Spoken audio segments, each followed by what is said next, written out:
Correcto, entonces las preguntas sí por el chat, porque en este es como un seminario web donde solo se les tiene a los dos panelistas que somos nosotros, pueden abrir el micro, ¿no? Entonces las preguntas sí por el chat se las hago llegar al profesor o también las puede ver él, ¿no? Y vamos Perfecto, desarrollándolo así de esa manera el curso.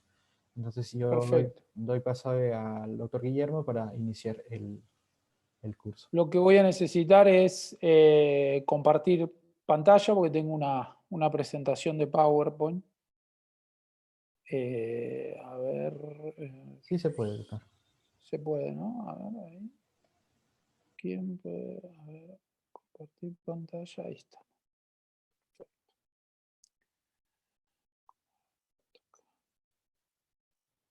Bueno, a ver, vamos a ponerlo acá. Esto así.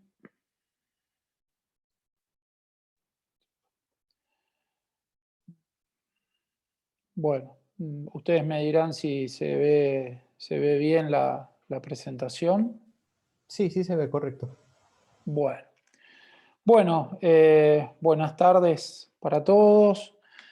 La verdad es que es un placer para mí acompañarlos en esta actividad, en este seminario, y espero poder arrimar algunos temas que entiendo que los participantes, si son, digamos, personas interesadas por el derecho ambiental, supongo que les va a interesar poder conocer un poco de cuál ha sido la evolución de la jurisprudencia en relación a conflictos ambientales en nuestro país, que la verdad debo decir es una jurisprudencia profusa, una jurisprudencia este, con muchos tópicos analizados por las distintas instancias, pero sobre todas las cosas por nuestra Corte Suprema de Justicia de la Nación.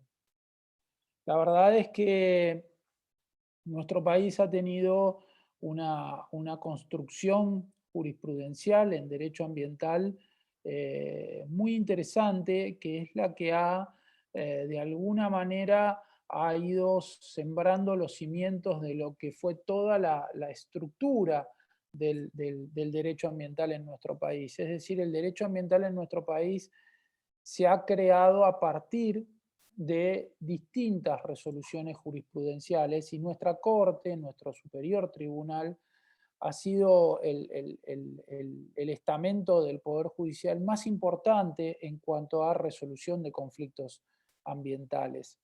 Yo les diría que desde el año 2004 a esta parte decididamente la Corte Suprema de Justicia de la Nación tiene una agenda ambiental marcada por temas ambientales, marcadas por acciones del tipo colectivas, que lo que buscan es la protección de derechos de incidencia colectiva, principalmente temas vinculados a protección del ambiente y recursos naturales y también del derecho de los consumidores, como los dos pilares más importantes de los derechos de incidencia colectiva. Y ahí nuestra Corte ha generado interesantísima jurisprudencia en torno a esto. La verdad también es que es necesario porque este tipo de temas yo lo abordo usualmente en los cursos tanto de grado como posgrado que suelo dictar acá en nuestro país. Pero claro, no tengo la necesidad de hacer una explicación quizás más estructural, más de base de cómo funciona nuestro sistema de derecho ambiental, cómo funciona nuestro sistema de gobierno, cuál es el sistema de gobierno eh, utilizado y elegido por nuestra Constitución. Y esto es muy importante porque la verdad es que nuestro país tiene un sistema de gobierno federal, pero de un federalismo bastante particular, con notas muy marcadas del federalismo que está establecido en los Estados Unidos, pero no completamente igual, sino con características propias, con características más particulares. Y esto es importante verlo porque alrededor de ese sistema digamos, federal de gobierno, es en que rondan las distintas resoluciones de nuestra Corte Suprema de Justicia de la Nación. Ustedes tengan presente que el sistema federal presupone un gobierno central y además presupone un gobierno, digamos, gobiernos locales, es decir, provincias en nuestro caso, que no son independientes, que no tienen soberanía, que forman parte de la federación, pero que sí tienen, establecidas en nuestra Constitución, determinados atributos, determinados derechos que hacen que al momento de impartir justicia a los tribunales y sobre todo en cuestiones ambientales, la cuestión se complejice bastante. El otro elemento que quiero que ustedes sepan para que vean cuáles han sido los motivos o por qué la Corte en este caso ha resuelto de tal o cual manera determinados asuntos vinculados a conflictos ambientales, tiene que ver con, primero, la última reforma de la Constitución en nuestro país data del año 1994. En ese año 1994 se introduce en el artículo 41 de la Constitución el derecho a gozar de un ambiente sano, es decir, la variable ambiental o de protección ambiental se incorpora con rango constitucional a partir del año 1994. Luego, el artículo 43 de nuestra Constitución establece cuál va a ser el mecanismo idóneo para ejercer esos derechos a gozar de un ambiente sano y además proteger los recursos naturales y el ambiente, que es en primer lugar la acción de amparo. Y otro artículo importante de nuestra Constitución es el artículo 124, que dice, palabras más, palabras menos, que dice que los recursos naturales son de las provincias, son del dominio de las provincias en los lugares donde se encuentren. Entonces esto hace una situación, o digamos, forma un esquema jurídico de ejercicio y de protección del ambiente y de los recursos naturales bastante particular. El mismo artículo 41, que establece el derecho a gozar, el derecho de todos los ciudadanos, de todos los habitantes, de gozar de un ambiente sano, apto, equilibrado para el desarrollo humano y para que además se desarrollen las generaciones futuras, establece que el sistema normativo que va a regir a partir del año 94 para la protección del ambiente va a ser a través de lo que se denominan normas de presupuestos mínimos o leyes de presupuestos mínimos. Estas leyes de presupuestos mínimos tienen un esquema totalmente distinto al esquema que tienen las leyes, el resto de las leyes que rigen la vida de nuestros habitantes. ¿Por qué? Porque se da una suerte de competencia complementadora en el dictado de las normas de presupuestos mínimos ambientales.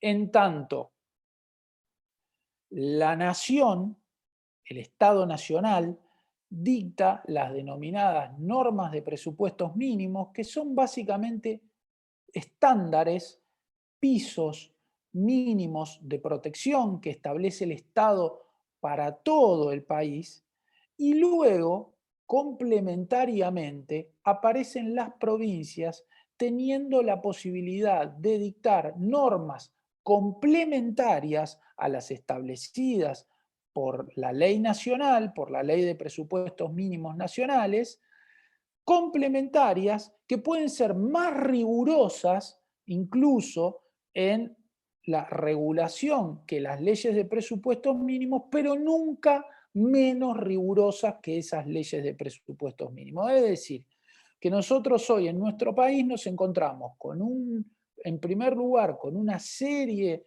de leyes de presupuestos mínimos que regulan aspectos centrales, pero a nivel piso, a nivel presupuesto mínimo, y son operativas para todo el país, es decir, no requieren de ninguna otra norma para poder ser aplicadas en todo el territorio de la nación, y a esas normas de presupuestos mínimos cada una de las provincias va dictando sus normas complementarias. Por ejemplo, hay una norma de presupuestos mínimos que regula el uso o el acceso al agua. Entonces, en esa norma se establecen estándares mínimos que son aplicables en todo el país, pero cada una de las provincias después irá dictando sus propias normas vinculadas al consumo o a la utilización o al acceso al agua de manera más rigurosa que lo que se pudo establecer en la norma de presupuesto mínimo, nunca menos riguroso. Este es el panorama, este es el escenario normativo y de cómo funcionan las leyes en nuestro país, relacionadas a cuestiones ambientales o protección ambiental. ¿Por qué para mí es importante que ustedes puedan introducirse a lo que yo les voy a contar a partir de conocer esto? Porque ustedes van a ver dos periodos en principio en lo que hace a jurisprudencia, ya entrando en el tema jurisprudencia, ustedes van a ver dos periodos perfectamente marcados. Y un periodo es el periodo que va desde 1994, que es el punto de inflexión, el punto de reforma, para atrás, y desde 1994 para adelante. Y la verdad es que es muy interesante observar, porque la verdad es que si bien nuestro país a nivel constitución no tiene una gran cantidad de normas que refieran a la protección del ambiente, como sí lo pueden tener la última constitución de Bolivia o la última constitución de Ecuador, donde hay, en cada una de ellas hay 30 o 40 artículos que refieren ya sea a temas de protección ambiental como a temas vinculados a recursos naturales. Nuestra Constitución, además del artículo 41, del 43, del 124 y el 75, inciso 22, no hay más referencias. Por eso tiene que ver con un esquema, con una suerte de periodos en los cuales las constituciones se fueron ambientalizando y eso va marcándose en bloques. La nuestra de nuestro país ha sido una de las primeras que incorporó dentro del segmento. La primera habrá sido probablemente la brasilera. Bueno, la peruana también es de la primera etapa, la argentina, y luego tenemos esa segunda etapa donde aparece la ecuatoriana, la boliviana, con un desarrollo mucho mayor, la chilena, con un desarrollo mucho mayor de los temas de protección ambiental. Pero yendo a nuestro país, la verdad es que decididamente aparece una marcada línea en cuanto a digamos, al componente de resoluciones judiciales del año 94 para atrás y del año 94 para adelante. La verdad también es que toman mucho valor las resoluciones judiciales de temas ambientales anteriores al año 94 por la simple razón de que hasta ese momento no existía el derecho a un ambiente sano y una protección de los recursos naturales con carácter constitucional, es decir, con jerarquía constitucional. Por lo tanto, todas aquellas resoluciones previas al año 94 que hacen lugar a la protección del ambiente han sido las señeras, han sido las que han ido marcando el camino, porque ahí los jueces han tenido la valentía de avanzar en la construcción de resoluciones judiciales sin tener una norma constitucional expresa que así lo habilite. Es decir, lo que existía en nuestro país, el viejo artículo 33 de los derechos implícitos, era un artículo mediante el cual la Constitución establece que se puede realizar todo aquello que no está prohibido y además que la enumeración establecida en la Constitución no implica que haya otros derechos que puedan ser protegidos aun cuando no estén contenidos en la Constitución. Bueno, con ese solo artículo tenemos resoluciones anteriores al año 94, yo le voy a mostrar algunas acá, excelentes y sin norma constitucional. Todo lo que vino después finalmente se amparó en lo establecido en el 41, en el 43, en el 124, pero ya existían esas normas. Todo esto anterior tiene ese valor para mí, que es el valor de haber construido una jurisprudencia sin tener una norma específica sobre qué apoyarse. A ver, el panorama que yo les cuento puede resumirse en estos 3 puntos que yo he puesto acá, que es, en primer lugar, existía ya un movimiento colectivo creciente en nuestro país, de diversos temas. Yo ahora les voy a mostrar algunas de esas resoluciones, pero ya venía un movimiento muy marcado, vinculado a iniciar, a empezar a flexibilizar y a legitimar a los sujetos dentro de acciones de carácter colectivo. Nuestro país tuvo toda digamos, una historia respecto de la concreción en la aparición de la acción de amparo. La acción de amparo apareció muy restringida en un momento, con mucha restricción en cuanto a la legitimación activa, y eso se empieza a abrir a medida que nos vamos acercando al momento de la reforma de la Constitución en el año 94. Además, la otra cuestión interesante es que la cuestión ambiental aparece primero en las constituciones provinciales previas al 94 y luego se incorpora a la Constitución Nacional. Es decir, cada una de las provincias que puede dictar su propia constitución ya venía incorporando desde fines de los 70 y mediados de los 80, ya venía incorporando la cuestión ambiental dentro de sus textos. Por lo tanto, la Constitución Nacional fue la última que incorpora la protección del ambiente y de los recursos naturales a su texto. Y por último, la recepción en la jurisprudencia, es decir, hay un montón de causas judiciales previas al 94 que establecen un esquema que es el que se termina cristalizando en el 94, pero que no existía todavía como tal, como norma expresa en la Constitución, pero sí que había distintas resoluciones judiciales que ya venían construyendo ese escenario.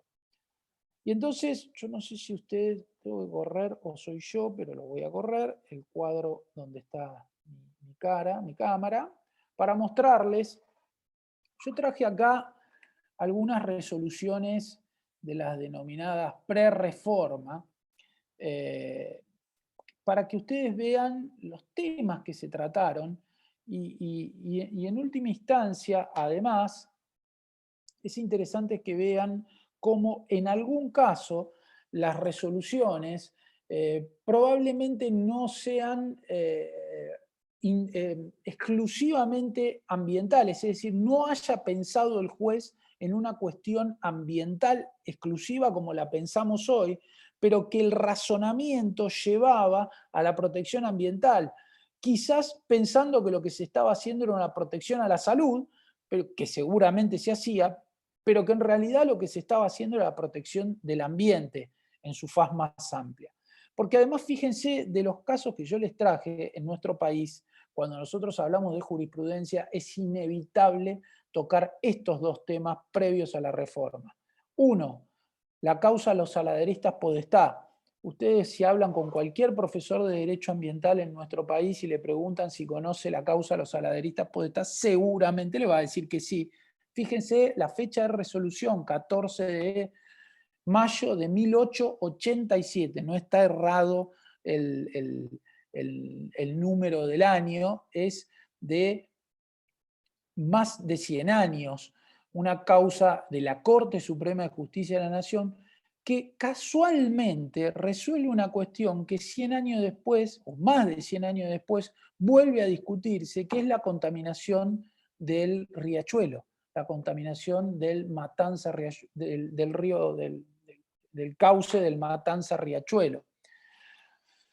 ¿Qué ocurría en este caso? Acá lo que se discutió fue una acción de daños y perjuicios que iniciaron los saladeristas que estaban a la vera del riachuelo y que tenían sus saladeros y que hacían sus vertidos a la cuenca del riachuelo, y que la provincia de Buenos Aires le suspende las habilitaciones porque estaban generando una contaminación que en ese caso no la relacionaban con un daño al ambiente, sino que lo relacionaban eran con un daño a la salud. Ese vertido de sustancias contaminantes al curso de agua lo que hacía era dañar la salud. Y entonces lo primero que resuelve la Corte, en este caso puntual de los saladeristas Podestá, es el concepto de poder de policía ambiental. Básicamente es eso. La causa es una causa larga de resolución, pero básicamente lo que la Corte, en donde la Corte ingresa a resolver es en no darle la razón sobre el pedido de indemnización de daños y perjuicios que esgrimían los saladeristas, porque le habían quitado las autorizaciones para funcionar, porque decía que el poder de policía tenía una característica que permitía, de alguna manera, poder aplicarse cuando el daño que se estaba ocurriendo era un daño no solamente, en este caso, al curso de agua, sino era un daño a la salud que afectaba a un montón de personas. Fíjense que la autorización de un establecimiento industrial está siempre fundada en la presunción de su inocuidad y no obliga al gobierno que la concedió cuando esta presunción ha sido destruida por los hechos, pues en tal caso el deber que sobre él pesa de proteger la salud pública contra la cual no hay derechos adquiridos. Es decir, que en esta causa puntualmente, la situación se da en el sentido en que el poder de policía permite la revocación de autorizaciones porque la autorización se da presumiendo la inocuidad. En tanto la inocuidad aparezca destruida, la autorización cae y ahí no hay indemnización que valga, no hay indemnización que corresponda. Y esto lo ha vuelto a decir, lo ha vuelto a traer nuestro Código Civil y Comercial de la Nación reformado en el año 2015, donde establece que la autorización administrativa no exime de la responsabilidad por los daños que por ella se pudieran generar.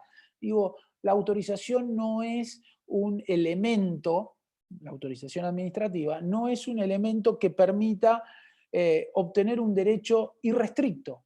Es decir, la autorización supone características y requisitos que deben ser cumplidos. En tanto no se cumplan, esa autorización puede ser revocada. Siempre son precarias. La otra causa, bastante más cercana en nuestro tiempo, 100 años después, es una causa resuelta en el año 83 por un juzgado federal. La primera es de la Corte, la segunda es de un juzgado federal de primera instancia.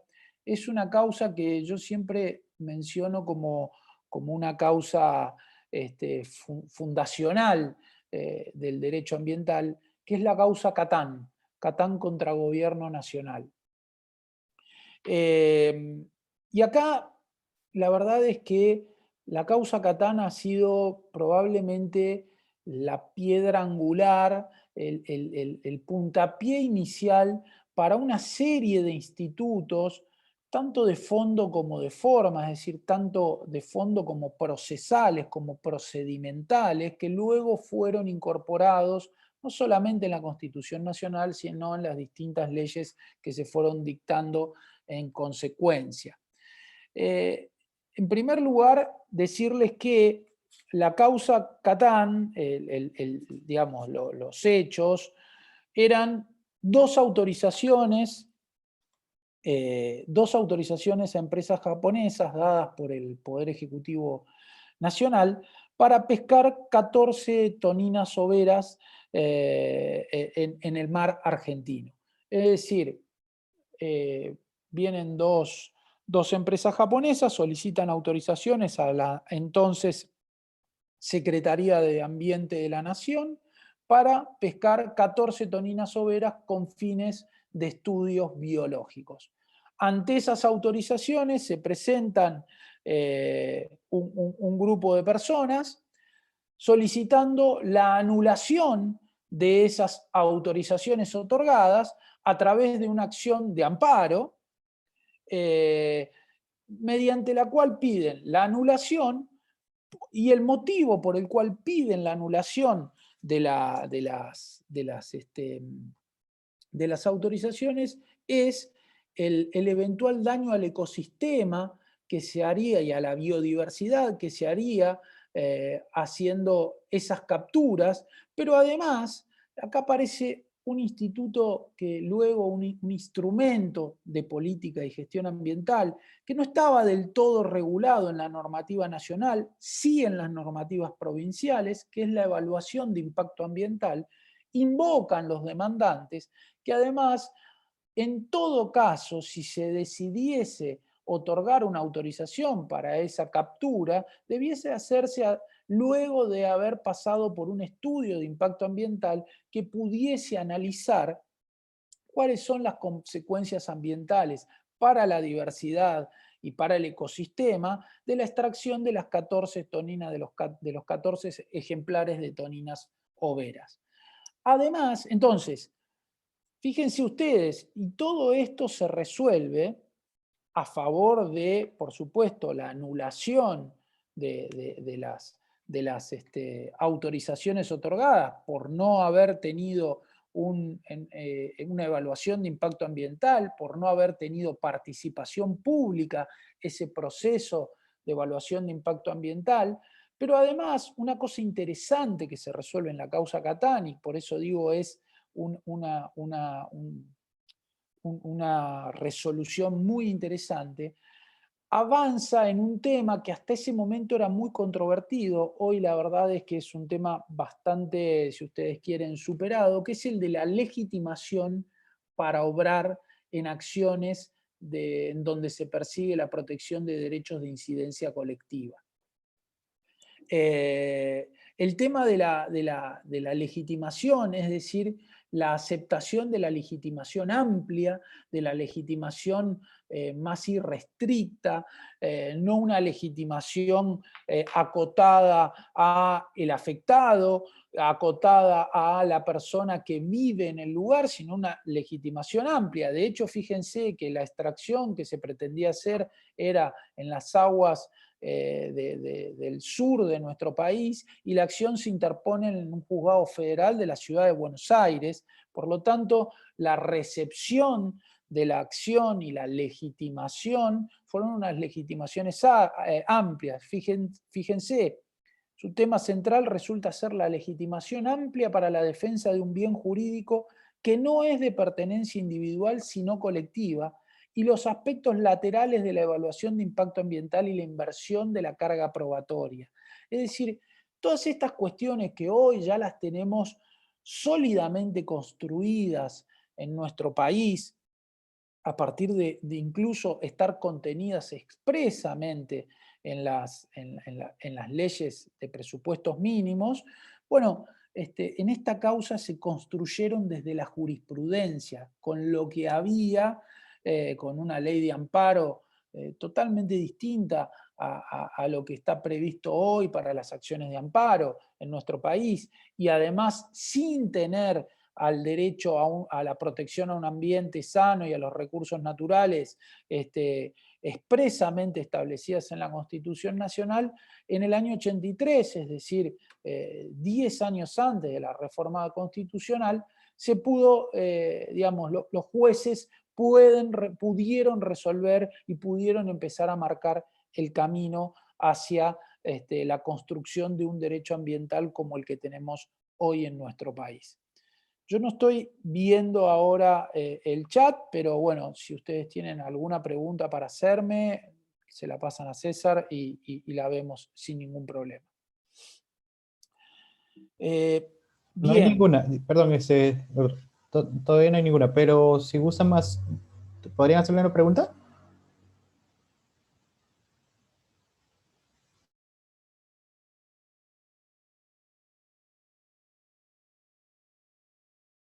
Perfecto, perfecto. Perfecto, seguimos entonces. Ahí está. Entonces, entrando ya en las resoluciones posteriores al año 94, resueltas sobre todo, lo que vamos a ver ahora de acá hasta el final son resoluciones de nuestra Corte Suprema de Justicia de la Nación, es decir, de nuestro máximo tribunal. Y a partir de ahí yo les voy a ir marcando algunas de las resoluciones. Entiendo que en este curso va a haber otro de los expositores que también es de nuestro país, el doctor Luisoni, con el que hablamos antes de empezar yo esta charla y además porque somos compañeros de cátedra en la ciudad de Bahía Blanca, en la Universidad Nacional del Sur. Y entonces hemos ido dividiéndonos un poco, porque la verdad es que nuestra Corte Suprema de Justicia de la Nación, desde el año, insisto, desde el año probablemente 2004 a esta parte, ha sacado una enorme cantidad de resoluciones judiciales de temas ambientales. Y en ellos ha tratado los más diversos temas. Ha creado una jurisprudencia riquísima que es estudiada en muchos países y la verdad es que es algo que con orgullo decimos, tenemos una corte que para resolver cuestiones ambientales es de excelencia, ha creado institutos, ha puesto en valor procesos muy complejos de llevar adelante y la verdad es que entonces en ese punto entre él y yo tuvimos la posibilidad de dividirnos un poco los temas para ir mostrándoles cuáles han sido los distintos aspectos, pero insisto, la Corte ha tocado todos los temas de competencia, temas de legitimación, temas de aplicación de principios, temas relacionados a instrumentos de política y gestión ambiental, todas las fases del proceso de evaluación de impacto ambiental, audiencias públicas, acceso a la información pública ambiental y más recientemente temas vinculados al acceso al agua potable, temas vinculados a la regulación de cuencas hídricas, temas de minería, ni hablar, temas de minería, de cómo funcionan, de cómo articulan las normas de presupuestos mínimos ambientales con un código de fondo como tenemos en nuestro país, que es el Código de Minería. Es decir, todos los temas han sido abordados por nuestro máximo tribunal, por eso tenemos la posibilidad de dividirnos los temas y ir marcando los que hemos considerado esenciales. Y por supuesto también les adelanto lo que ustedes luego quieran solicitarme de material adicional, de texto, de fallos a texto completo, yo los tengo todos y no los puedo conseguir o les puedo decir de dónde los pueden descargar para que tengan material, pero eso no hay ningún problema.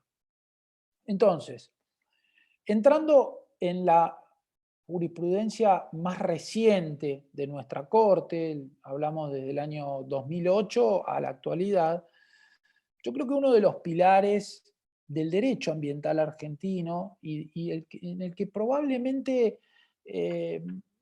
cualquier persona de otro país que esté un poco metida en los temas ambientales, si yo le hablo de la causa Mendoza o de la causa por contaminación de la cuenca Matanza-Riachuelo, probablemente alguna vez escuchó hablar.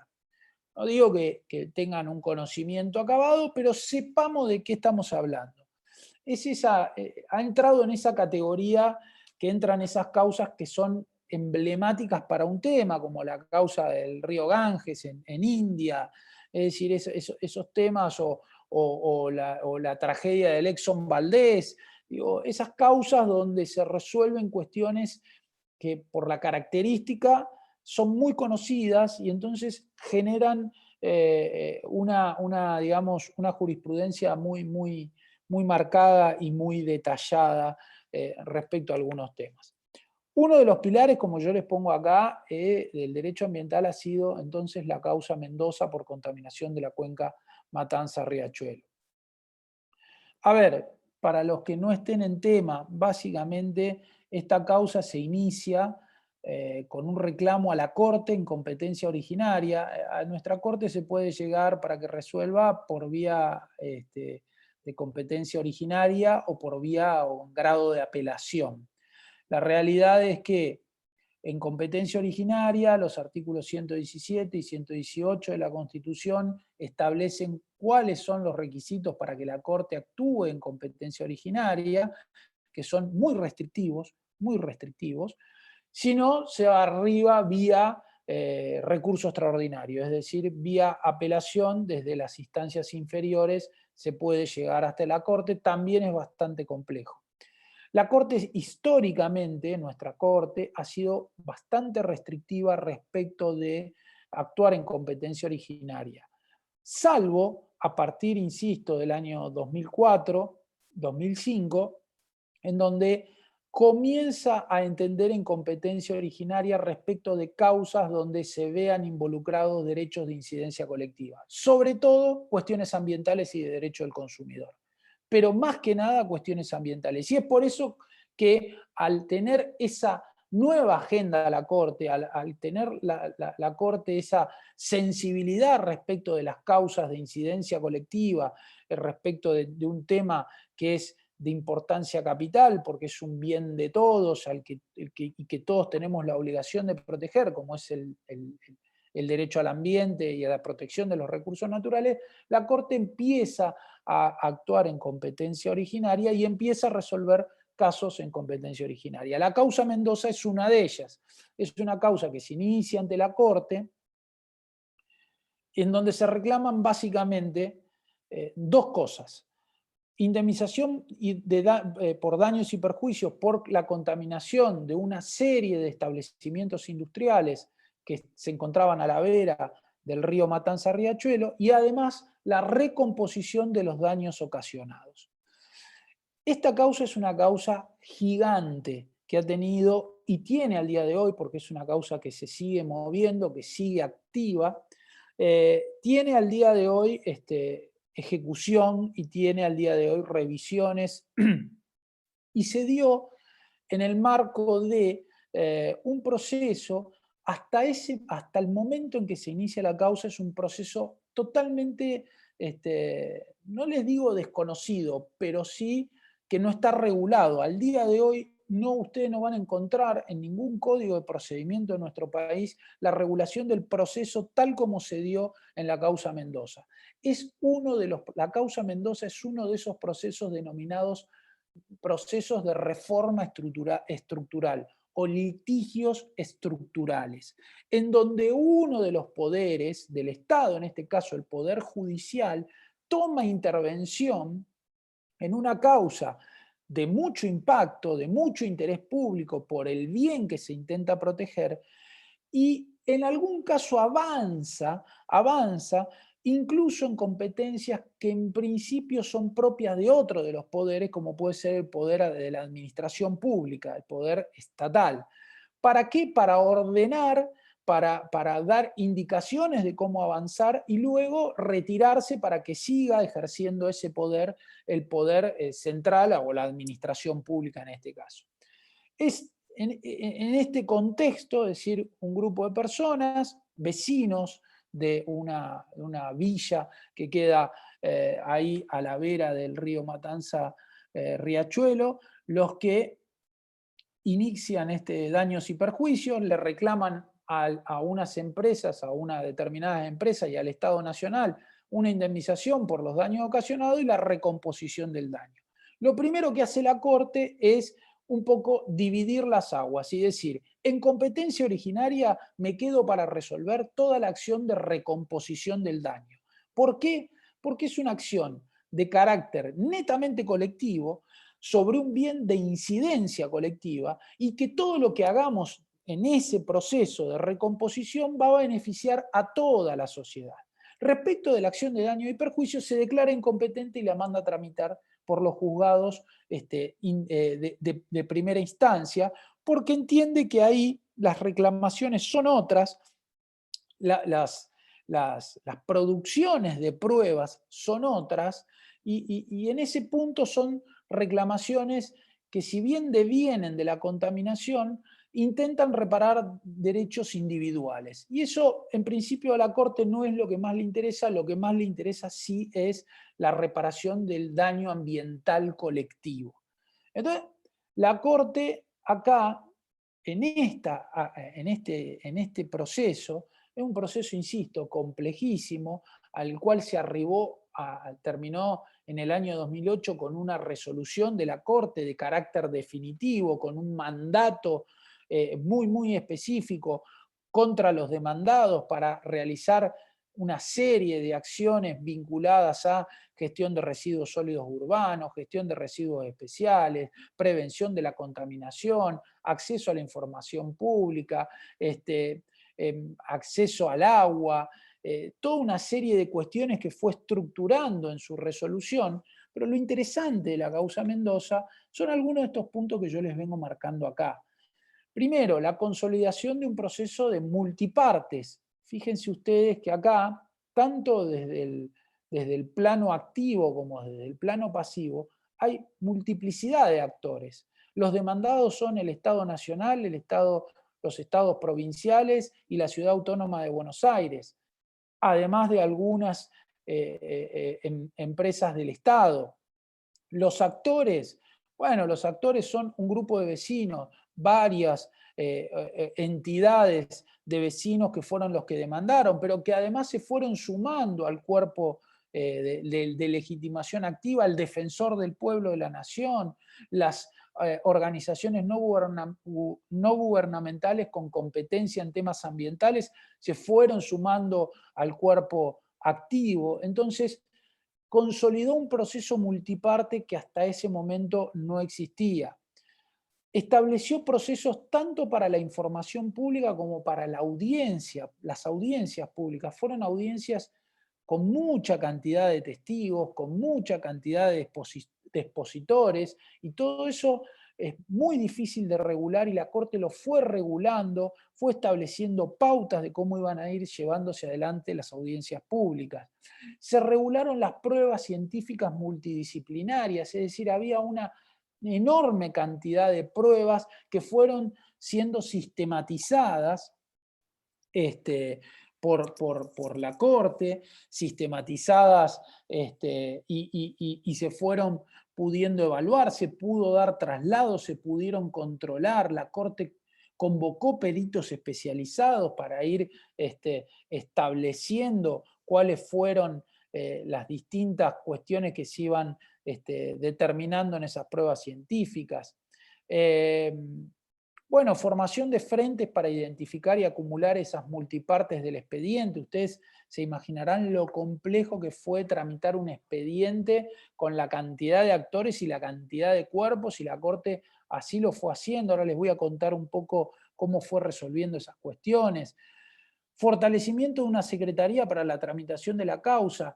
A consecuencia de esta causa Mendoza, la Corte posteriormente, unos años más tarde, saca una acordada creando la Secretaría de Juicios Ambientales de la Corte. Hoy nuestra Corte Suprema de Justicia de la Nación tiene una secretaría especial, como ya tenía otras para procesos originarios, para cuestiones penales. Bueno, hoy hay una Secretaría de Juicios Ambientales en nuestra Corte, que lo que hace es tomar intervención en todas las causas en las que la Corte entienda, vinculados a temas ambientales. Bueno, como ya les conté, novedoso sistema de traslado de demanda por partes, con plazos un poco más amplios para permitir la revisión de cada una de los traslados y las eventuales contestaciones. Cada una de las partes hacía presentaciones o contestaciones de 200, 300 hojas, si se debían respetar los plazos establecidos en los códigos, plazos exiguos, 5, 10, 15 días, hubiera sido imposible. Bueno, todo eso la Corte lo armonizó en este proceso.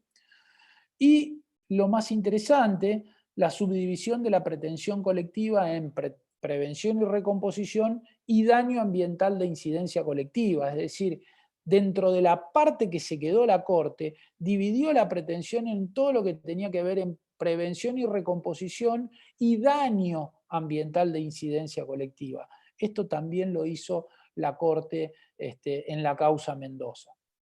Como les digo, es una causa muy, muy importante para nuestro país. Es una causa que además, una vez que en el año 2008 la Corte dicta la sentencia definitiva, lo que hace es ordenarle a un juzgado federal de primera instancia que se encargue de la ejecución de la sentencia, es decir, todo el proceso de ejecución de sentencia en la causa Mendoza fue llevado adelante, o es llevado adelante, porque al día de hoy sigue tramitando esa ejecución de sentencia, es llevado adelante por un juzgado distinto, que lo que hace es además informar periódicamente a la Corte del avance, y la Corte periódicamente lo que hace es llamar a audiencia a todas las partes para tomar contacto del avance de la ejecución de la sentencia.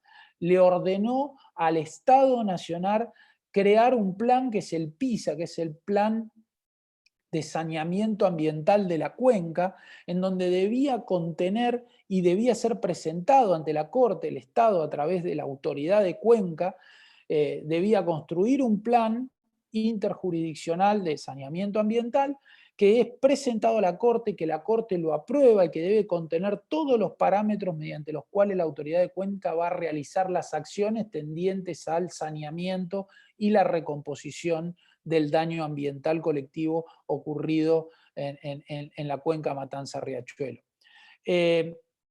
La causa Mendoza es probablemente la causa más importante en temas ambientales que haya dictado nuestra Corte. No hemos tenido al día de hoy una causa de similares características, además digamos, el impacto en la población y el impacto mediato, el impacto mediático que tuvo la causa. Entonces, probablemente la causa Mendoza sea una causa muy interesante para analizar. Tiene muchas resoluciones intermedias muy, muy jugosas que si después ustedes quieren yo puedo remitírselas, pero la verdad es que quiero que se queden con un poco cómo nuestra Corte pudo armar un proceso estructural que por otro lado, debo serles franco, no creo que ningún otro estamento del Poder Judicial tenga la legitimidad de poder llevarlo adelante. Se cruzaron intereses políticos, intereses de todo tipo, jurídicos. Es la Corte interviniendo en muchos casos en una competencia que en principio le es propia al Estado. Entonces, este tipo de litigios estructurales, al que le interese, insisto, también puedo remitirles algo de material que se han venido estudiando en Alemania, que en Estados Unidos también tienen una fuerte fuente de creación, en donde por determinados derechos que se pretenden proteger, uno de los estados, uno de los poderes del Estado avanza en la protección, que en este caso es el Poder Judicial, y le impone algunas reglas a otro de los poderes del Estado, en este caso la administración. Bueno, en nuestro caso se pudo hacer porque teníamos una Corte absolutamente legitimada, porque tenemos una Corte perfectamente capaz de llevar adelante un proceso de tal magnitud, pero que no ha sido exento digamos, de complejidades. Y, insisto, la causa se inicia en el año 2004, tiene una resolución definitiva en el año 2008 y estamos al año 2020 y todavía se sigue ejecutando. Hace unos días nomás la Corte ha sacado una nueva resolución dentro del proceso de ejecución de sentencias, en donde estableció algunas cuestiones vinculadas a controles y demás, Digo, ha habido un proceso de relocalización muy, muy complejo de viviendas que estaban sobre la vera del río Matanza contaminado, hubo que hacer un proceso de relocalización con todas las complejidades que eso tiene. Bueno, digo, esa es probablemente la causa más importante que nuestra Corte y nuestro país tenga en cuestiones ambientales. Otro hito de intervención en causas ambientales de la Corte Suprema de Justicia ha sido la causa Salas. Nosotros hemos tenido, nuestro país ha tenido grandes complicaciones al momento de la protección de los bosques nativos. Nosotros tenemos una gran masa boscosa que en algún momento comenzó a ser deforestada sin tener demasiados parámetros de cómo realizarlo, ni demasiados estudios previos de cómo avanzar, lo que ha pasado, digamos, en los países de la región, en Paraguay, en el mismo Brasil, en el Mato Grosso, todos ustedes lo saben. Bueno, nosotros tenemos la causa Salas. La causa Salas, Salas Dino es el jefe de una comunidad originaria de la provincia de Salta, que inician una acción, también en competencia originaria, porque la cuestión básicamente era la siguiente. En ese momento, año 2010, si mal no recuerdo, en ese momento ya se estaba trabajando en una ley de presupuestos mínimos, de esas leyes que emanan del artículo 41 de la Constitución, esas normas de presupuesto mínimo. Ya se venía trabajando en una ley de protección de bosques nativos. Y se sabía que iba a haber una fuerte restricción para otorgar autorizaciones de desmontes. Entonces, ante la inminencia de la salida de la ley 26.331, que es la ley de presupuestos mínimos de bosques nativos, en la provincia de Salta se apresuran a otorgar permisos de desmonte previos a la sanción de la ley. La ley finalmente se termina sancionando, termina estableciendo que quedan suspendidas todas las autorizaciones de desmonte hasta que cada una de las provincias hiciera un ordenamiento ambiental de sus bosques nativos y definiera en base a 3 colores, verde, amarillo y rojo, las posibilidades en cada uno de ellos de poder hacer actividad o no. Y entonces se otorgan una serie de autorizaciones bastante rápido en el tiempo a los efectos de evitar esta regulación que ya era inminente. Ante esta situación, esta comunidad originaria de la provincia de Salta inicia una acción en competencia originaria de la Corte solicitando la anulación de los permisos de desmonte, y porque decía que esas autorizaciones, entre otras cosas, habían sido otorgadas sin un estudio de impacto ambiental que determinase cuáles eran las consecuencias que iba a generar esa deforestación en el lugar donde vivían estas comunidades. Acá lo interesante, y fue un modus operandi de la Corte en varias causas, es que ante cuestiones en donde le plantean la competencia, la Corte, en la mayoría de los casos, se declaraba competente y actuaba, o eventualmente se declaraba incompetente y remitía las actuaciones al juzgado que consideraba que era el competente. En este caso, la Corte no se expide respecto de la competencia, sino lo que hace es básicamente tomar intervención.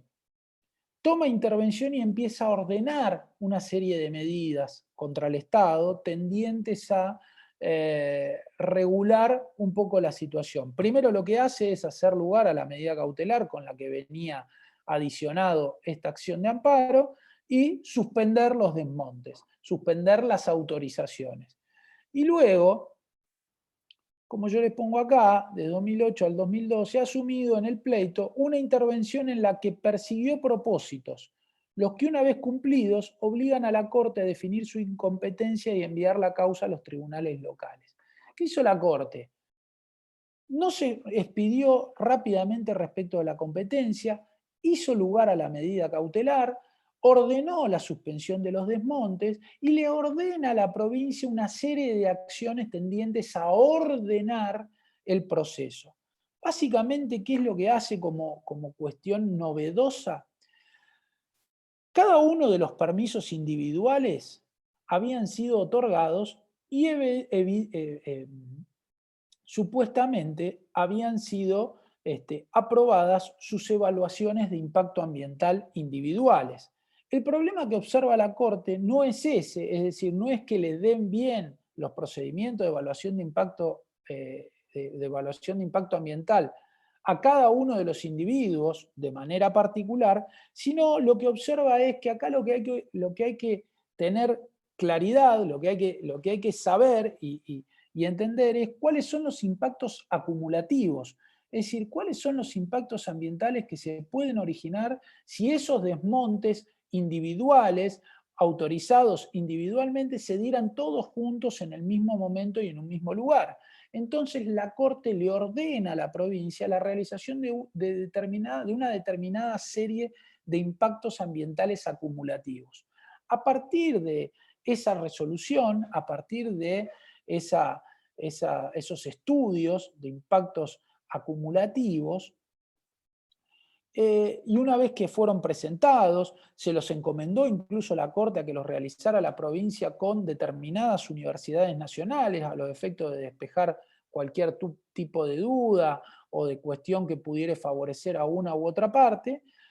La Corte, habiendo observado que la provincia realizó esos estudios, que esos estudios estaban siendo controlados, que estaban dando más o menos dentro de los parámetros admisibles por las normas, se declara incompetente y le devuelve la acción a la provincia de Salta, porque la verdad es que por aplicación del 124, el hecho era que la competencia era una competencia eminentemente local. Ocurre que la Corte, ya lo van a ver ustedes en alguna de las otras causas que yo les he venido a traer hoy, van a ver que la Corte se convierte en el garante del derecho federal, es decir, es la Corte cuando empieza a observar que más allá de que la competencia es una competencia provincial, se puedan ver vulnerados los principios del derecho federal ambiental contenidos en las leyes de presupuestos mínimos, entonces la Corte toma intervención, avanza como garante del derecho ambiental federal. Entonces es una característica también muy propia de esta Corte. Otro de las causas que me parecen muy interesantes, en este caso por la temática, por la temática que se trata, es el derecho humano de acceso al agua potable. Y en nuestro caso hay una causa resuelta por la Corte que es Kersich, Juan Gabriel y otros contra aguas bonaerenses. Es una causa que resuelve nuestra Corte de Justicia de la Nación en el año 2014. Estos son un poco los hechos. Un grupo de vecinos de la localidad de 9 de Julio inician un amparo contra la empresa Aguas Bonaerenses, Sociedad Anónima, APSA, con el objeto de que dicha empresa realice trabajos y tareas necesarias para adecuar la calidad y potabilidad del agua de uso domiciliario según los parámetros establecidos por la Organización Mundial de la Salud, OMS, sobre todo frente a los elevados niveles de arsénico. Hay una parte bastante importante del centro de nuestro país que por una cuestión más bien natural, de contaminación natural, si ustedes quieren, posee elevados niveles de arsénico, los cuales los hacen nocivos para el consumo humano, para la salud, y este es uno de esos casos. En instancias inferiores, esto llega a la Corte vía recurso extraordinario, no en competencia originaria. En instancias inferiores, el juez de primera instancia dicta una medida cautelar solicitada por los demandantes y en consecuencia ordena a APSA el suministro a cada uno de los actores en su domicilio y a las entidades educativas y asistenciales involucradas en el presente reclamo de agua potable en bidones que se adecue a las disposiciones del referido artículo 982 del Código Alimentario Nacional, nuestro Código Alimentario Nacional establece los parámetros de cada una de las sustancias para poder ser realizadas para consumo humano.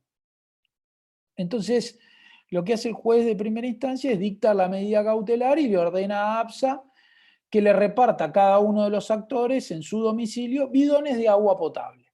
Esto en mi ciudad, en Bahía Blanca, pasó también unos cuantos años antes. Pasó exactamente lo mismo con una empresa distinta, no era APSA, era una empresa Azurix, que era una empresa, una prestataria de servicios francesas que había sido contratada por el gobierno de la provincia de Buenos Aires, y también ocurrió exactamente lo mismo, un fallo de un juzgado que ordenó la entrega de agua potable. El principal aspecto que resuelve la Corte es el reconocimiento del derecho humano de acceso al agua potable, que si ustedes lo buscan en nuestro país, salvo la ley de presupuestos mínimos vinculadas a la gestión del agua, que puede tener alguna injerencia en este tema, solamente el derecho humano al acceso al agua potable en nuestro país está reconocido a través de convenios internacionales. Por lo tanto, esta es la importancia que tiene la resolución de la Corte. Fíjense lo que dice un pequeño extracto de la resolución de la Corte. Dice, no hay duda de que en el caso existe la necesidad de una tutela judicial urgente, en la medida que está en juego el derecho humano de acceso al agua potable, la salud y la vida de una gran cantidad de personas, y al mismo tiempo existe una demora de la demandada en la solución definitiva de esta situación. Es decir, en el fallo Karsic, la Corte lo que resuelve o el elemento fundamental por el cual resuelve hacer lugar es garantizar el derecho humano de acceso al agua potable. Un tema que, insisto, no está en nuestros cuerpos normativos, salvo sí en convenios o en convenciones internacionales de las que nuestro país ha formado parte o ha suscrito, pero sí es la Corte Suprema de Justicia de la Nación la que a través de su jurisprudencia establece un poco estas decisiones. El otro aspecto interesante, ¿estamos bien hasta acá? Voy demasiado rápido. Les pregunto más que nada porque por el formato del Zoom yo no veo a nadie, me veo yo nada más.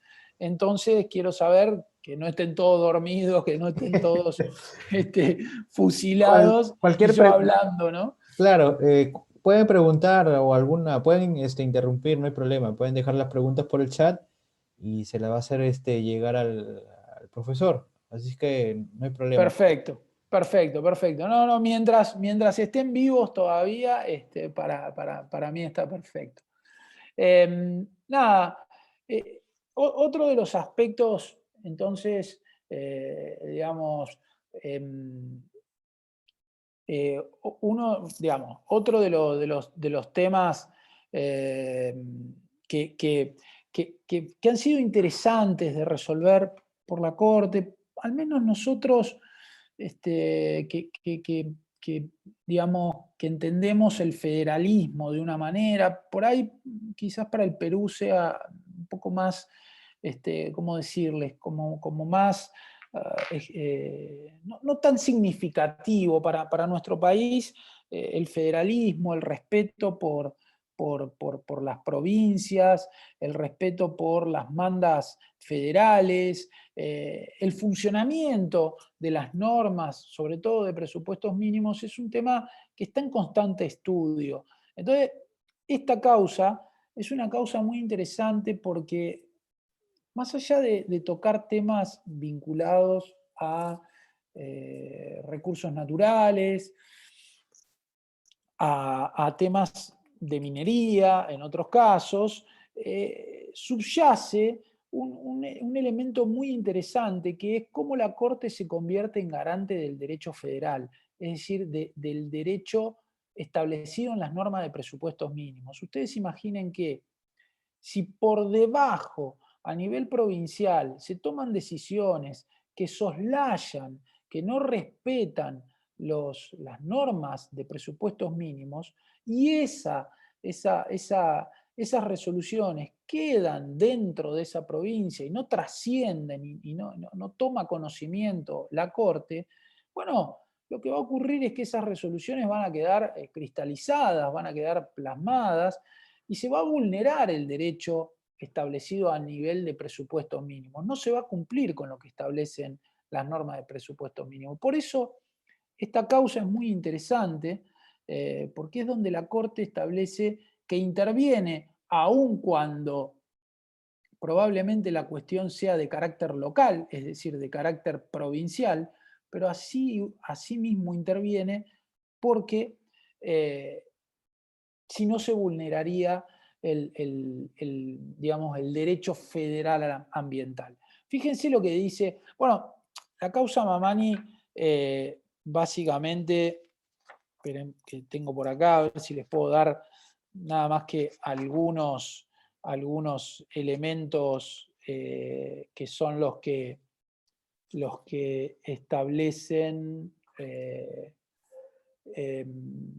acá está, algunos de los que establecen, digamos, los hechos. Es una acción mediante la cual se solicita la anulación de ciertos permisos vinculados con la minería porque no habían respetado el procedimiento de evaluación de impacto ambiental. Básicamente es esa la cuestión, es decir, pedido de anulación de permisos mineros porque no habían sido llevados adelante bajo el formato evaluación de impacto ambiental.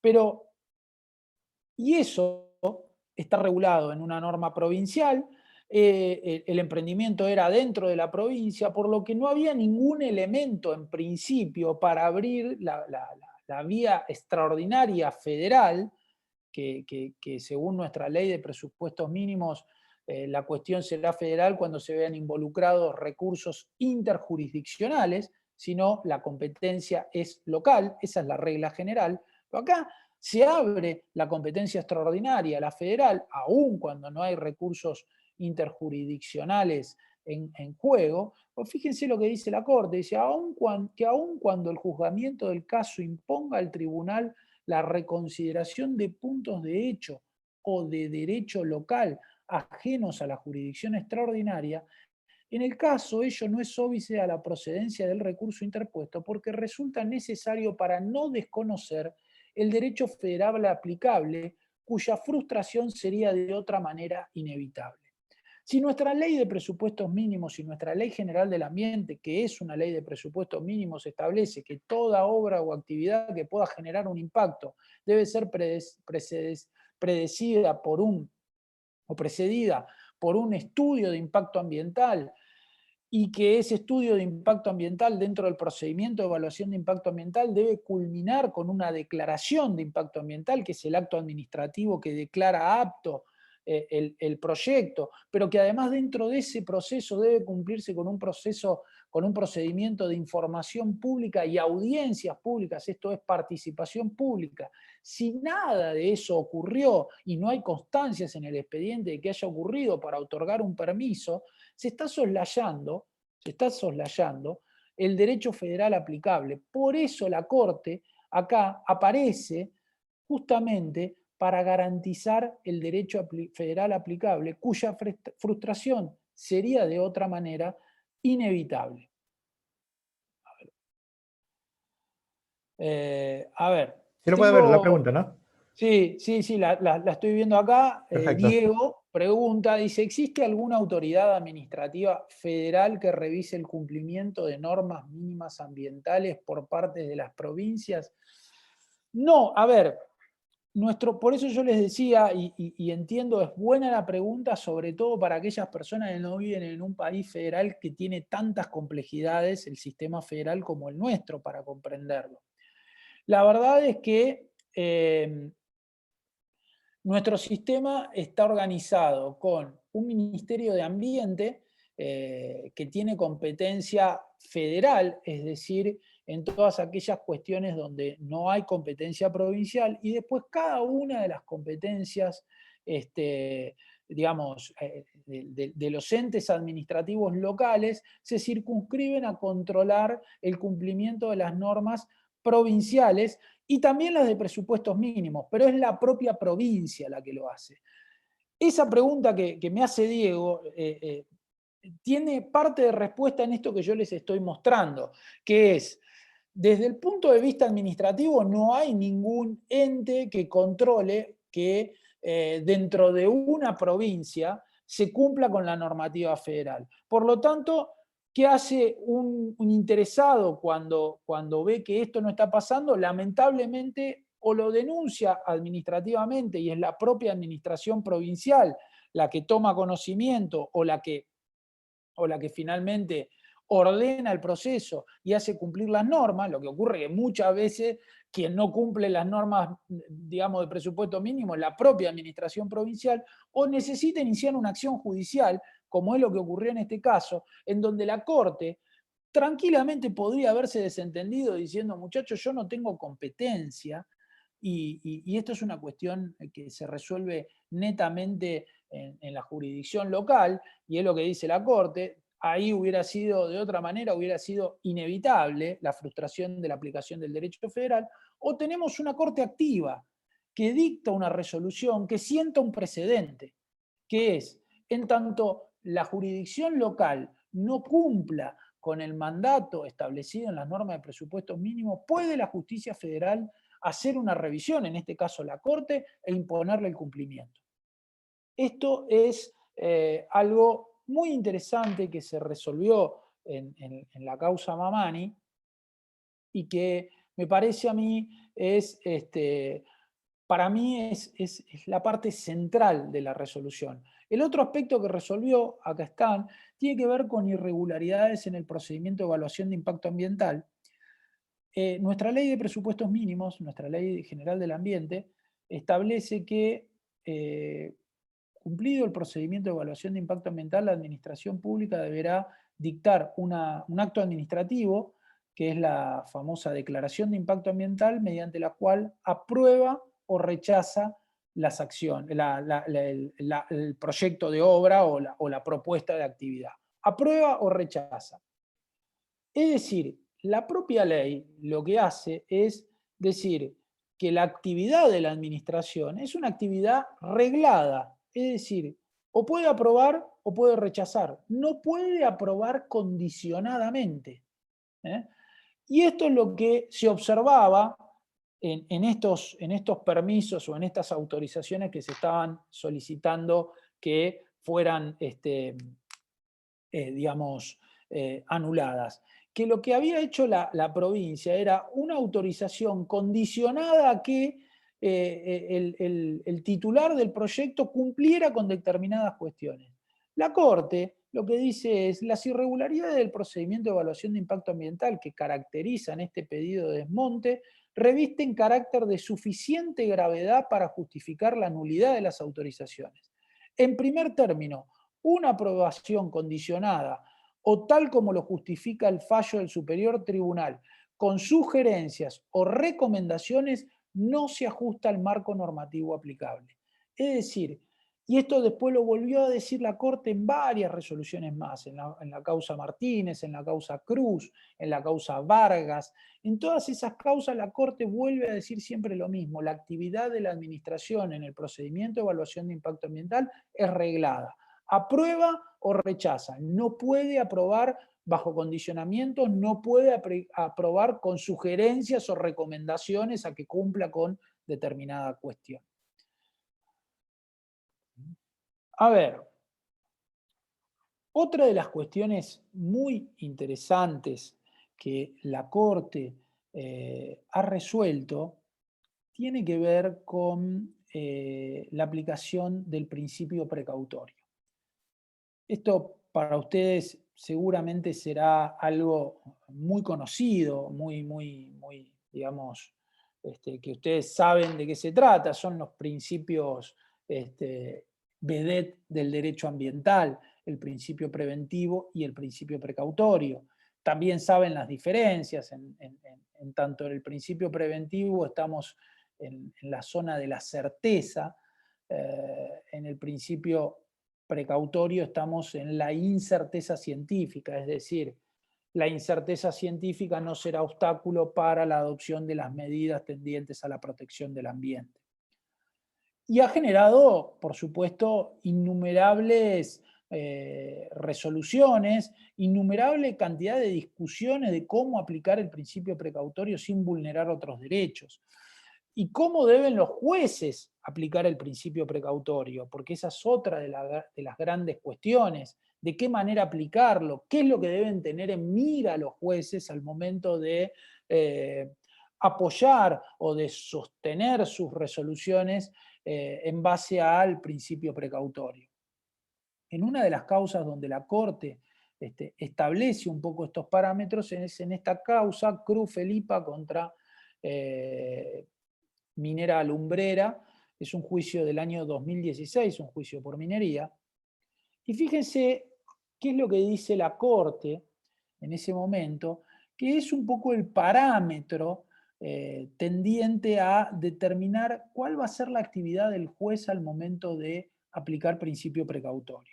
Dice que al omitir toda referencia a la prueba aludida, la Cámara no realizó un balance provisorio entre la perspectiva de la ocurrencia de un daño grave e irreversible y el costo de acreditar el cumplimiento de las medidas solicitadas, principalmente a la luz del ya citado principio precautorio, conforme al cual, cuando haya peligro de daño grave e irreversible, la ausencia de información o certeza científica no deberá utilizarse como razón para postergar la adopción de medidas eficaces en función de los costos para impedir la degradación del ambiente. Es decir, lo que está diciendo la Corte acá es, les está dando a los jueces parámetros en los cuales apoyarse al momento de ver cómo aplica principio precautorio.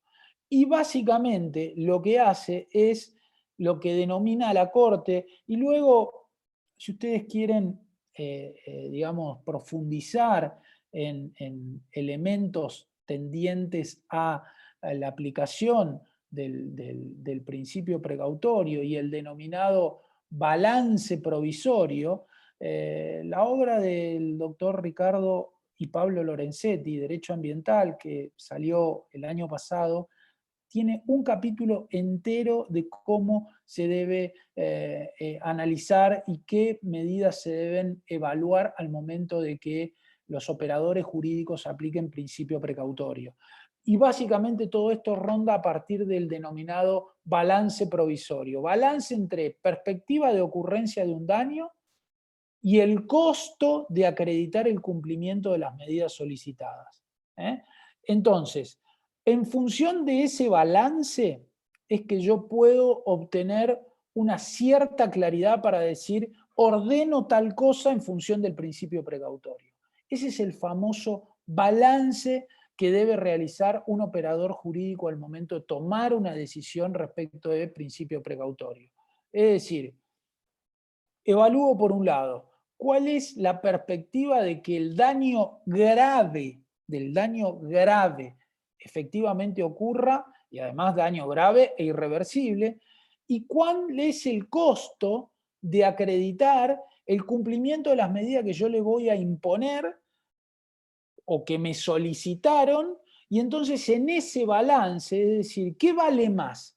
¿El daño grave e irreversible que se puede generar o el costo que la medida me puede ocasionar para evitar que ese daño ocurra? En ese balance es donde se va a encontrar la justa medida en la aplicación de principio precautorio. Y esto está resuelto por la Corte en la causa, Cruz. Perdón. Luego, bueno, este balance o principio de ponderación, fíjense, el juicio de ponderación al que obliga la aplicación del principio precautorio exige al juez considerar que todo aquel que cause un daño ambiental es responsable de restablecer las cosas al estado anterior de su producción. Es decir, que ese juicio de ponderación que yo les acabo de mencionar, que sirve para aplicar el principio precautorio, obliga al juez a considerar que todo aquel que cause un daño ambiental lo tiene que reparar. Entonces, en ese juicio de ponderación, en ese juicio, en ese balance provisorio, es donde está la clave mediante la cual yo, en función del principio precautorio, voy a restringir una actividad, le voy a imponer alguna actividad adicional a quien la pretenda llevar adelante, la voy a frenar, la voy a suspender, pero todo en función de ese juicio de ponderación que debe realizar el operador jurídico, el juez o incluso el responsable o la autoridad administrativa al momento de autorizar alguna actividad. Para ir terminando, otra de las cuestiones interesantes que ha resuelto nuestra Corte tiene que ver con la prevención del daño futuro. La prevención del daño futuro que está absolutamente ligada insisto, con principio precautorio, con toda la fase de la responsabilidad o de la etapa de lo que el doctor Lorenzetti llama la etapa del predaño. Esto es, eh, y esto tiene que ver con el derecho de daños tal como lo tenemos al menos concebido en nuestro Código Civil y Comercial a partir de la reforma del año 2015. Nosotros hasta el año 2015 teníamos un Código Civil y Comercial con un desarrollo del derecho de daños que tenía una sola función, que era la resarcitoria. El derecho de daños clásico suponía una sola función, y la única función que tenía el derecho de daños era la de resarcir los daños ocasionados. Para resarcir los daños ocasionados debía verificarse un extremo que en cuestiones ambientales es el extremo menos deseado, que es la verificación del daño, es decir, a partir de la verificación del daño comenzaba a funcionar todo el proceso de daños. A partir de la modificación y de la sanción del Código Unificado, del Código Civil y Comercial de la Nación, la función de la responsabilidad o del derecho de daños ya no es resarcitoria, sino que además se le ha añadido una función preventiva. Es decir, la etapa del predaño, todas aquellas acciones tendientes a que el daño no ocurra, son todas las acciones que forman parte de una de las funciones del sistema de responsabilidad. Y en ese caso, el derecho ambiental está como, por decirle, digamos, por operación del principio preventivo y del principio precautorio, el derecho ambiental está acostumbrado, es más natural la etapa del predaño y la etapa de la prevención. Pero esto no siempre fue así, y nuestra Corte se ha encargado de establecerlo, la prevención del daño futuro. En una de las causas, en la causa Martínez, ya en la causa Mendoza, ya en la causa Sala hablábamos de la prevención del daño, en la causa Martínez hablamos de la prevención del daño futuro. Fíjense, esto, la causa Martínez es otra causa por temas de minería, es Martínez Sergio Raúl con Agua Rica y su propietaria Yamana Gol, es una acción de amparo. Les cuento brevemente de qué venía el caso de un grupo de vecinos domiciliados en el municipio de Andalgalá, provincia de Catamarca, dedujo acción de amparo contra la mencionada provincia, la empresa minera Agua Rica y Yamana Gol y el citado municipio, con el objeto de obtener la suspensión de todo trabajo de instalación, transporte, construcción o preparación destinado a la explotación de las minas de Agua Rica ubicadas en los nevados de La Conquija, así como el cese definitivo de dicho emprendimiento por lesionar los derechos a un medio ambiente sano y equilibrado, a la salud, a la vida, a la integridad física y a la propiedad de los accionantes y de todos los habitantes de la región. Asimismo, planteó la inconstitucionalidad de toda ley, decreto, resolución o ordenanza que fueran fundamento de la autorización para el emprendimiento citado. Concretamente solicitó la declaración de nulidad de la resolución 35 del 2009 de la Secretaría de Estado de Minería de la provincia de Catamarca, mediante la cual se emitió la declaración de impacto ambiental en forma condicionada. Y lo que resuelve la Corte acá es, en este sentido, el Superior Tribunal Provincial omitió el análisis de normas aplicables al caso que, por un lado, exigen la emisión de la declaración de impacto ambiental en forma previa al inicio de las obras, y por el otro, al disponer en forma expresa que la Administración debe aprobar o rechazar los estudios presentados, se limitan a conferir facultades regladas en este aspecto, que no incluyen la potestad de admitir tales evaluaciones en forma condicional. En cuestiones de medio ambiente, cuando se persigue la tutela del bien colectivo, tiene prioridad absoluta la prevención del daño futuro. Como ustedes ven, la Corte resuelve dos cuestiones específicamente. Todo aquello que tiene que ver con la parte procedimental del procedimiento de evaluación de impacto ambiental, en donde vuelve nuevamente a decir la actividad es reglada, o se aprueba o se rechaza, no se puede aprobar condicionadamente. Y la segunda cuestión es, en cuestiones ambientales, tiene prioridad absoluta la prevención del daño futuro. Eso es lo primero que debe resolverse, lo primero que debe tenerse en la mira.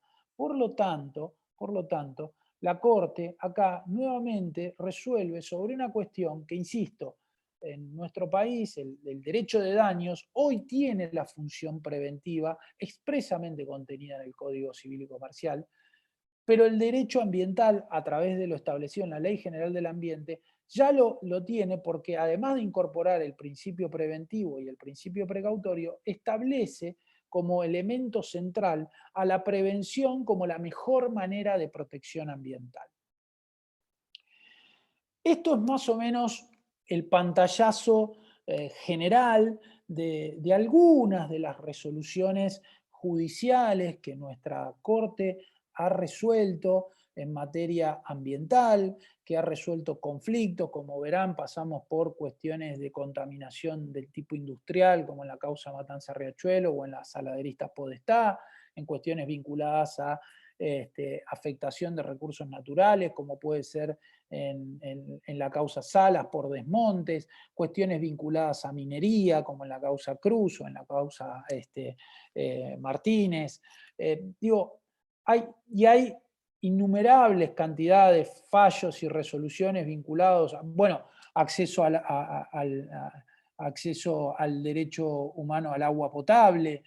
Es decir, toda una serie de espectros en donde la Corte ha ido resolviendo por institutos. Ha avanzado en temas vinculados a prevención, ha avanzado en temas vinculados con principio precautorio, ha avanzado con temas de competencia, de legitimación, de acciones, de temas de instrumentos de gestión y de política ambiental. Es decir, no le ha quedado ningún tema por tratar, por desarrollar, por complementar. La jurisprudencia de nuestra Corte es una jurisprudencia que ha creado derecho y lo crea constantemente. Los fallos que seguramente les cuente el doctor Luisoni van a ir en ese sentido, van a ver cómo los institutos más innovadores van a aparecer resueltos por nuestra Corte. Por lo tanto, para nosotros es materia de mucho interés y de mucho orgullo por contarles un poco la jurisprudencia de nuestro país, contarles que tenemos una calidad de resoluciones de temas ambientales de la Corte muy, muy, muy interesante,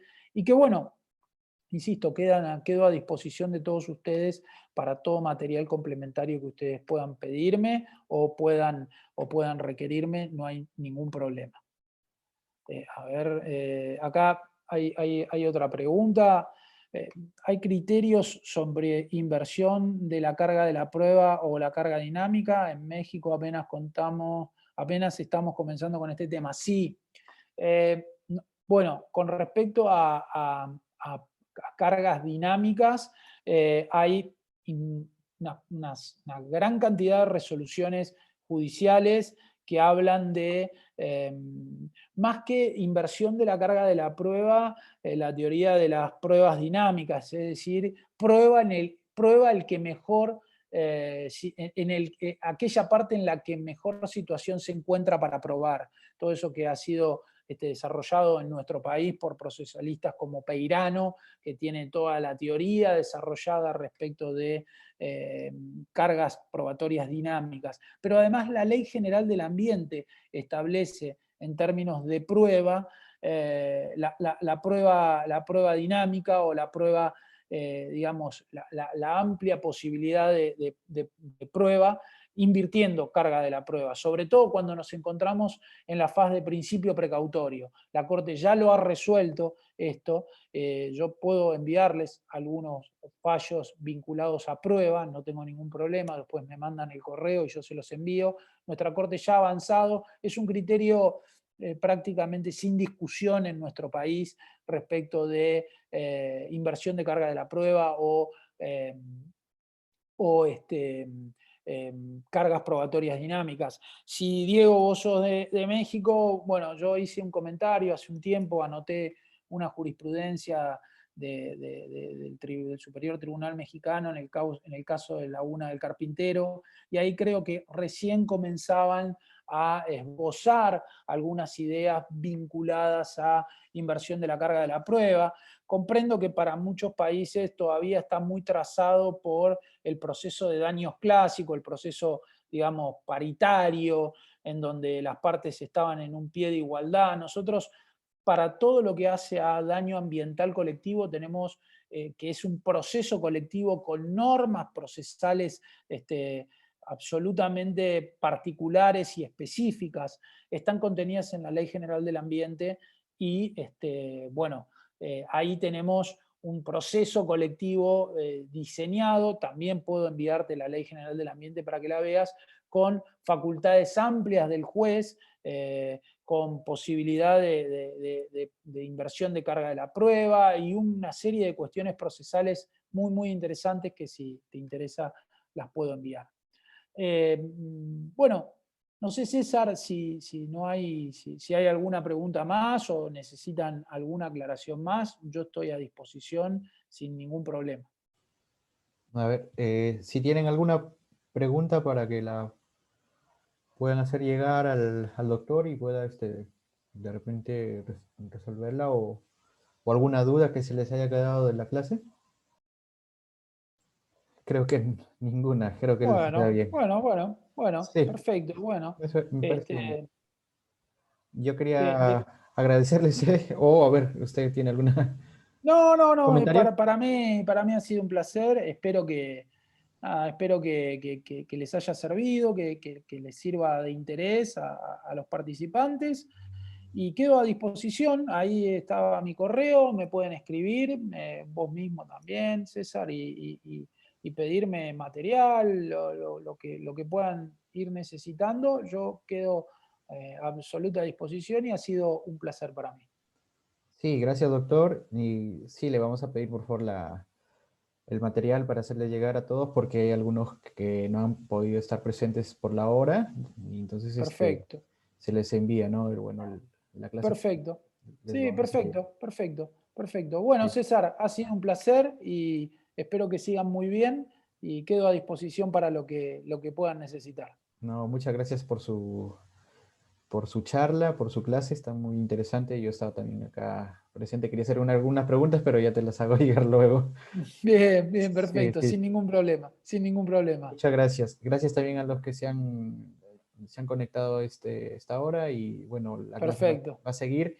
Ojo, yo voy a hacer un pequeño cuestionario de 5 preguntas respecto a lo que ha hablado el profesor hoy día. Eso les estoy llegando más o menos el domingo para que lo resuelvan y tienen un plazo hasta un día antes de que empiece la segunda clase, la segunda sesión.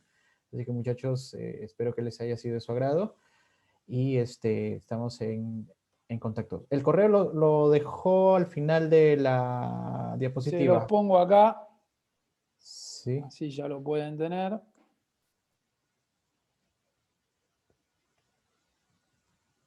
Ahí está. ahí está. Si lo pueden visualizar. Cualquier duda que tienen, si no, a través de César, ningún problema. Claro, sí, no hay problema. ¿Eh? Bueno, entonces, Bueno, buenas tardes, buenas noches para un los que placer. están en otro país y estamos viéndonos en la próxima clase. Gracias, doctor. Adiós. Adiós.